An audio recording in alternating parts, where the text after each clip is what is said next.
I'm Matt, as the name suggests. I'm the furloughed campaign manager in Hull, and I used to work for Danny and down in Cornwall. And yes, this is what I found myself doing in the lockdown boredom. Is trying to create a bit of a case study about what the Lib Dems are doing across the country at various stages of digital campaigning, and trying to highlight sort of best practices and make sure we capture them and are able to spread them across the country in the coming months and weeks. So over to our panel. Freya, over to you. Hi there, I'm Freya. I'm 18, and so I was meant to be taking my A-levels this year, but given the circumstances, they've been cancelled. So I was looking for a bit of a project to keep me busy while I prepared to go to uni, and I was put in touch with Matt through a contact, Helen Roberts, and I've basically just been doing social media, campaign running, things like that to begin this project. Over to you, Holly. Holly Burton, I'm a councillor in Hull. I was elected in 2018, and I run a Facebook page. Bobby? I'm Bobby Dean. I'm communications and PR lead for Siobhan Benita's London Mayoral campaign. And Danny. I'm Danny. I was the candidate in Cornwall, North Cornwall, for the 2019 election, and Matt was our amazing campaign manager. Well, I'll always be susceptible to flattery. Thank you. So yes, Freya's been working on a project here in Hull, but being based in, I imagine you are currently in your bedroom in London, or a room in London. Yeah, sort of. So I'm in Epsom in Surrey. Yes, there we go. So I thought this was a brilliant example of really how digital works. It is online, and especially in lockdown, it defeats the barrier of distance. So would you mind telling us a bit about sort of how you've begun? So the project really is how to begin. And I think we spoke, it may even have been the 1st of May. Yeah, I think it was earlier on in the month. So basically, Matt contacted me and was just saying, this is the project, and we'd like to start social media, gain attraction, interest around the whole area. So what I firstly did was I started off by making an email Matt suggested the name Thinker's Corner, so I might just give just a bit of detail around Thinker's Corner, okay. So Thinker's Corner is a disused churchyard in Hull, known as St. Peter's Churchyard, and we are simply trying to improve the area, starting with litter picking, gardening projects, and ultimately in the further future, perhaps even helping the people who call it home and sleep there. And to get this project off the ground, this is sort of where this is the background, and Freya was helping on the digital front. So over to you again. So I just kind of created an email, so when we can reach out to people, there's more consistency. It's creating a brand rather than just individual people, so it seems a bit more credible and legitimate. So after I created the email, I started making social media profiles, and Matt had expressed a desire to attract younger people who may not necessarily get involved in these kind of projects usually. So I focused on the Instagram profile, as that has a higher proportion of younger people, but I know how to work it a bit better, so I was focusing on that. And at first, I kind of created a page and then typed in different hashtags to Hull or community gardens, so that I could target followers and people who I think may have been interested. And then I reached out to them either by private messaging them, or I found their email online from their Instagram page. So I was able to reach out to the Hull Community Church, other gardeners and scouts groups, colleges in Hull, primary schools, again to get a variety of different ages involved in the project as well. I have also asked people on Instagram who have larger followings than we do currently to maybe post something on their stories or post something to again attract more attention to our page and help us grow with the followers. I think it's also really important to post pictures like development that Matt's been working on, and quite frequently to show that people are actually working on the project now. And also, especially with things like Instagram and Twitter, you know, always using hashtags, because then it reaches out to people. And I think that I realised that this was working when someone actually private messaged me or like DM'd us and said, you know, this is a great project, I'm really interested. And that was when I realised that what I was doing was working. You know, we were reaching out to all different people. So what I would do next, or like over the next month or so, is probably grow the Facebook profile. I'm not that great on Facebook, so it would kind of be someone who's a bit more familiar with that kind of technology, and also maybe even pay the £10 fee to Facebook to branch out and get more followers on that platform. And I'd also... You need to pay a £10 fee in order to advertise the page, or? Yeah, but so basically there's a page and they say, well, you can reach more people if you pay this £10 and things.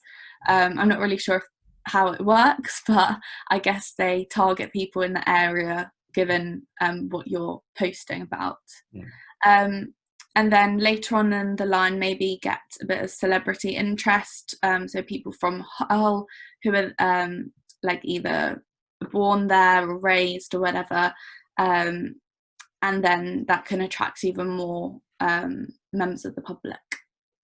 Brilliant. Well, and that really is how to begin, and sort of the first steps. You know, it's really grassroots, about a gardening project. So no, thank you very much. And I think you've shown really good growth. You know, especially if you look at the Instagram figures. How many people are following us, and how many people we are following? I can have a look now. But I might leave that. Oh, go ahead. I think it's about 50 followers, but it's growing every day, and we're following 18 currently, but again, that's raising every day.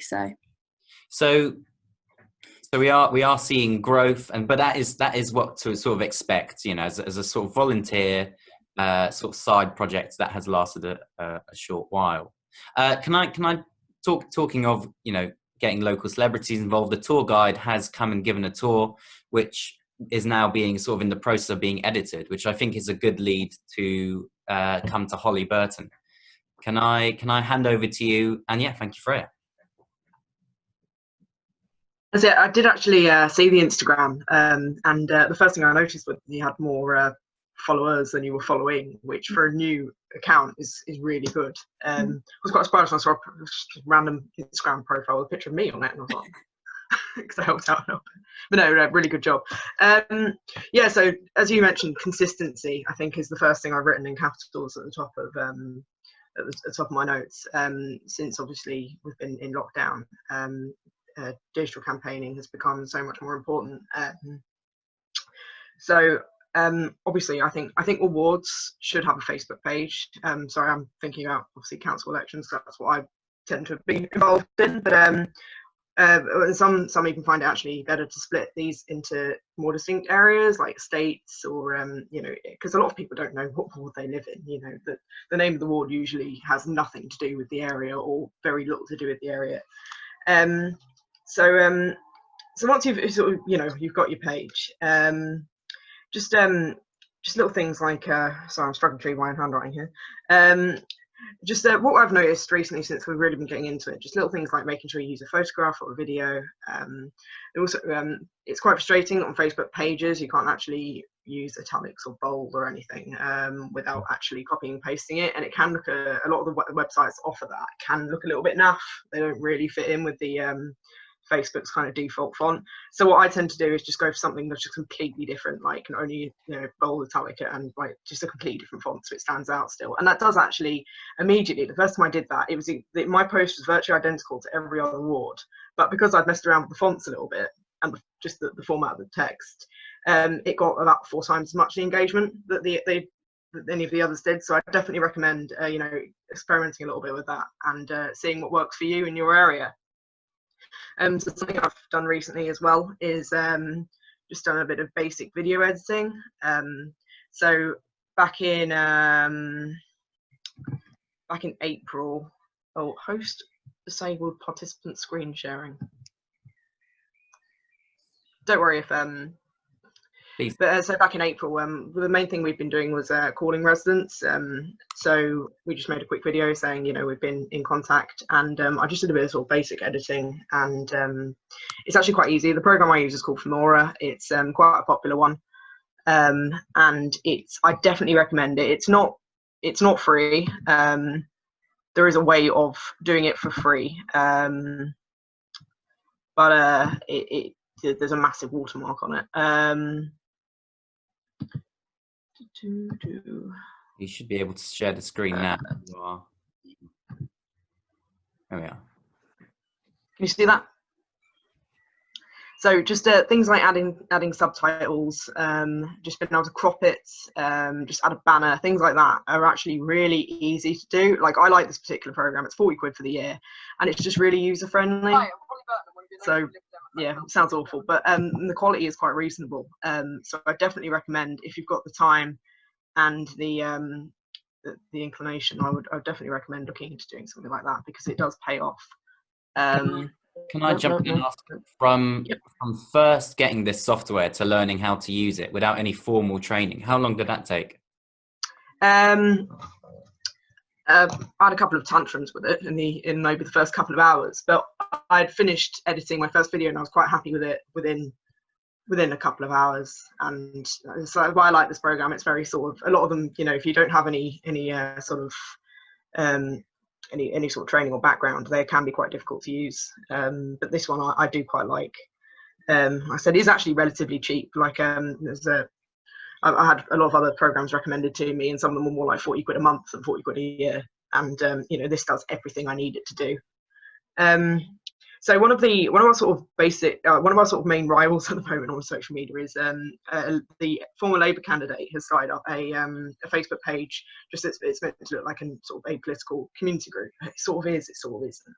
But I think the thing that I found so interesting about that was I'd always tried to keep everything very sleek and professional, and they don't. Like, the majority of what they share is like memes and the sort that people of a certain age tend to share, where they're sort of a bit just a bit nice with like a funny fuzzy low res image and a quote with the apostrophes in the wrong places, that kind of thing. And people actually really really seem to like it, which is still not something I'm going to do. But the point is, I think actually being open-minded to the sort of content you do share, because consistency is so important. If you have a boring week in your area, which especially during lockdown does happen, actually being able to share something that maybe isn't directly relevant but people will like and still will get people engaged, and just remind people that you are there is quite important. So definitely do that. Yeah. So I think one of the things as well is making the interaction meaningful. When you do get a comment or even just a like, make sure you do invite people to like the page if they don't already. And if somebody does happen to slide into your DMs, don't just deal with it. Don't just pass on the casework and that be it. Squeeze a bit of information out of them. Try and get enter everything into Connect straight away, so you don't forget. Try and get an email address off them, because obviously that's how you keep them interested. And make it matter for them as well. Make it look like you really, because the thing is, social media is so quick, and that is such that's a brilliant thing. It's it's much faster than phone canvassing or door knocking, and you can reach as many people. But making that count, it being quick can also be a disadvantage, because it's quite forgettable. I mean, we have so many interactions over Facebook and the like. It's very easy to forget. So it's yeah. I did also want to say it was actually thanks to Freya's talks. I didn't really think of this at first. I was just thinking completely about Facebook and the ward page. Actually, I'd recommend as a candidate or as a campaigner, even if you have a Facebook page that's based around your ward, like Twitter, having our ward on Twitter or Instagram wouldn't really do anything for us, but having my own personal profile on Twitter and Instagram, which I keep relatively professional, has been really useful. Like I've picked up casework through Instagram, not really in my ward, but I've helped out a brewery with their grant application, so I'm hoping that might result in some free beer. And Twitter is really useful for reaching like other sort of community figures and the media as well. So I definitely recommend using those, if not for your actual, area page. Something Matt wanted to mention as well is remember, it is just like, on the phone or on the doorstep. You don't want to argue with people. You will get trolls. They do exist. They do happen. Even if you've got the most inoffensive page going, there'll be someone somewhere who potentially will think it's funny or just bored and wants to have a go. And I definitely wouldn't engage. It's just not worth it. I remember in the early days, I tried to argue every single point, but they don't care. You're not gonna win them over. Can I jump in before we go to Bobby? Les, I saw put up a hand. Can I? Is there a question there? We can. It was just something I'd like to add, really. I mean, I look after a Facebook page for Roy Horrobin from Cleethorpes, and I find it's important with these interactions, even if they're with people who are complete right-wing nutcases. It's important to have a conversation with them. We're not actually speaking to them. We're putting our views in front of the people who look at the conversation. So when they come out with something that's racist or bigoted, we reply in a perfectly reasonable manner and give something of our own beliefs, because it's an opportunity to communicate that to people. Yeah. No, I very much agree. Sorry, over to you. But I just thought that slightly does start to lead into what Bobby's been doing in further south in London, especially with sort of the grand kindness sharing kindness campaign. I'll lead to Holly and then to Bobby. But yeah, over to you. Sorry, I was worried I didn't have enough. Obviously, I've got too much. No, I completely agree. Actually, when it comes to approaching trolls, I would definitely say don't. It's common sense really. Sometimes it's worth arguing, like say, putting across your views.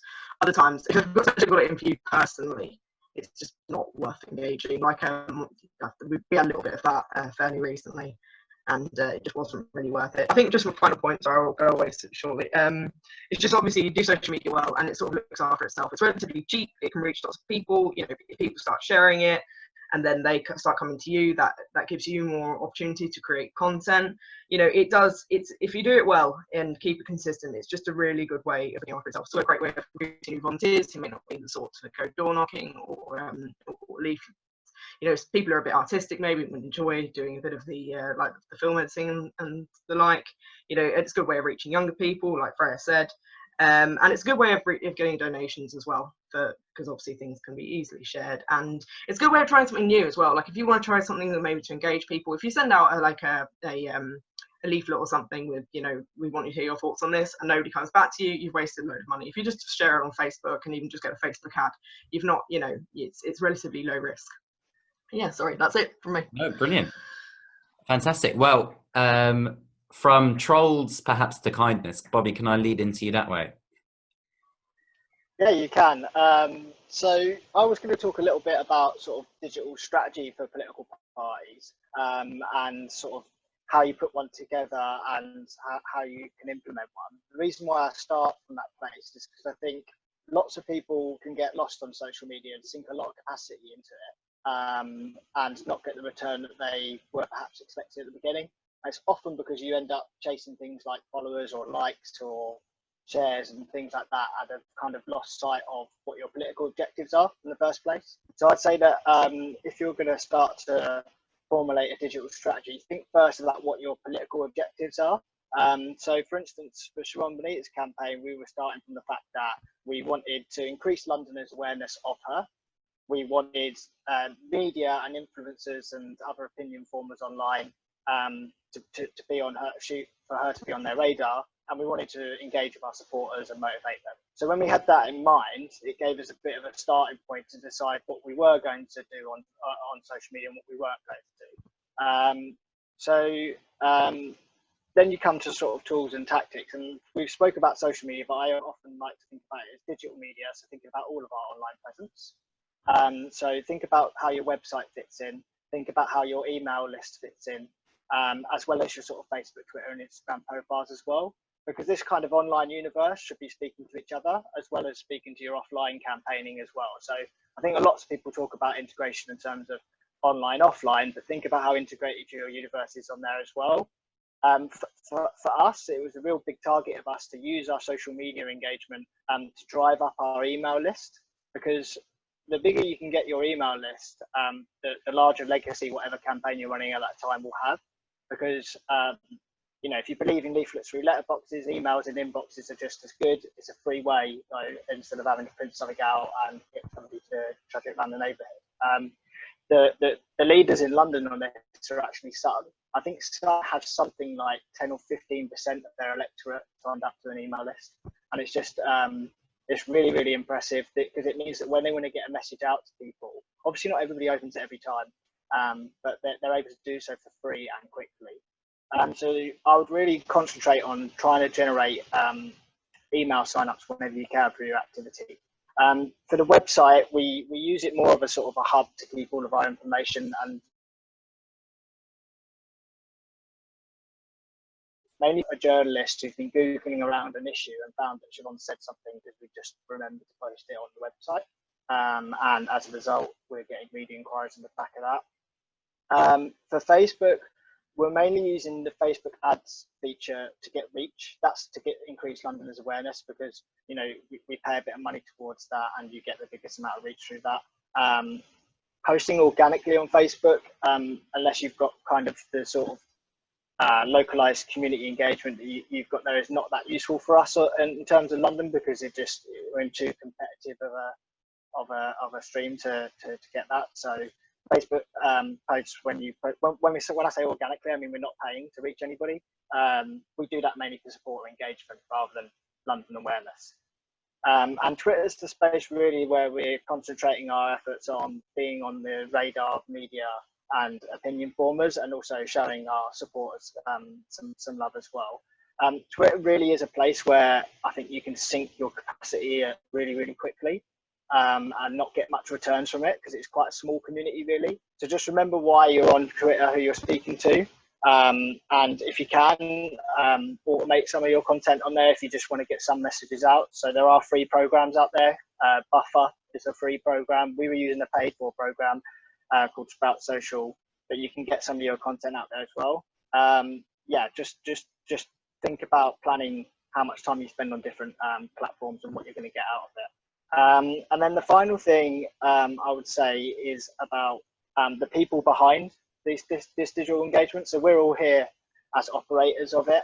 I think the things that really get cut through are when people are sort of human and authentic. So if you've got limited capacity, that's when you start churning out the more corporate looking stuff, and gets less engagement. But if you're able to dedicate more time to it, you can make things feel more authentic. And the other thing is the real creative stuff. You need the space to be able to come up with the creative content, like videos as you've been doing, or you know, other sort of creative graphics and so on. And for that, you need people to come up with ideas and to have the time and capacity to spend on it. So I would say if you've got money to spend in your local party on people to help manage your socials, then you should look to do that, because you really will get the return. It's kind of where we got to as well. My brief is actually communications and PR, so I'm handling media, and I'm also advising Siobhan on lots of policy issues and so on. So when I came into the team, my first task was to try and bring somebody on board to be dedicated to digital, because otherwise it will always get kind of overlooked in terms of the implementation side. I think those are all the points I wanted to make. Oh, there we go. I've muted myself. Thank you very much, Bobby. Danny, if you're still with us, marvelous. Yes, I'll hand it over to you. So yes, I'll hand over to you at that stage. Hello, Ted. Have you got a question before I start?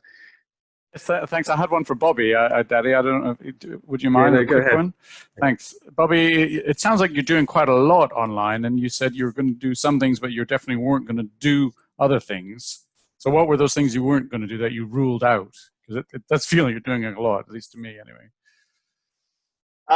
Yeah, it was mainly basically making sure that our candidate wasn't sitting on Twitter all day and feeling like she has to always be tweeting to increase her profile, because that's not the way we're going to reach the maximum number of people. So yeah, I'm conscious I'm eating into Danny's limited time, so maybe we can catch up after this. Okay, so yeah, and I think what is really important and what comes across is you do have to think about why you're using social media, and once you kind of have your vision for what the campaign feels like, the vision you want to convey, that is when the creative content becomes a lot easier. So I started as the candidate. Well, I started my social media page on Facebook during my selection process, and my aim at the time was quite simple. It was just to show that I understood communication and that I was going to raise the level of professionalism of our of anything that had been done before. You know, we'd had I think they'd had a North Cornwall Lib Dem Facebook page, which basically reshared party stuff and did very little else. So I right from the very beginning during my selection process, I got my sister's boyfriend, who does a lot of photography and filmmaking. We had a load of photos taken all around the constituency, and we spent more time. We decided we want to do, the American style, big budget kind of, they look like big budget, but, really slick sort of, this is what our campaign's about, and this tells our story. And that is what we decided to do. And what you realize quickly is that you spend more time trying to envisage what you're trying to communicate and writing a script for it than you do actually filming. Because if you get that wrong, the entire thing is disjointed and doesn't work. And so the reason we wanted to sort of tell, once we got into the campaign, as well as during my selection process, you want to tell the candidate's story. And people are interested in people as well as politics.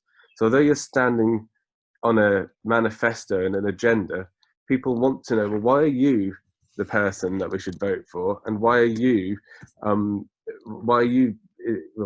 candidate? And to give me a little bit of your background and demonstrating your sort of authentic passion for the subject you're talking about means that things are much more likely to be shared. The other reason we wanted to what I might do, can I share screens on this? I'll make you the host. Give me 2 seconds. Yeah, no, I can do. I haven't done this before, sharing screens. Just so you know what, I'm sort of rambling here, so I will make this a bit bigger. Hang on, share screen.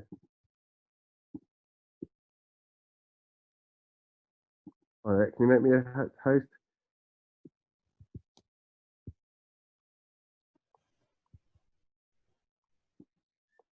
Sorry, Matt, you're on mute there.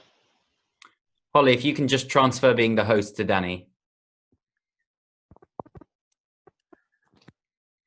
So one reason we wanted to have some really engaging, professional-looking social media was not only to increase our sort of reach and our engagement, but it's also to demonstrate to donors and journalists that we're really serious about this and we're running a really good campaign.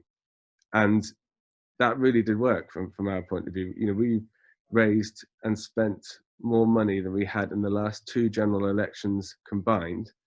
And the main reason we did that was through showing big donors our social media, and it worked absolutely brilliantly. So if I am a host again, I am, that's good. Desktop. Can you all see my desk?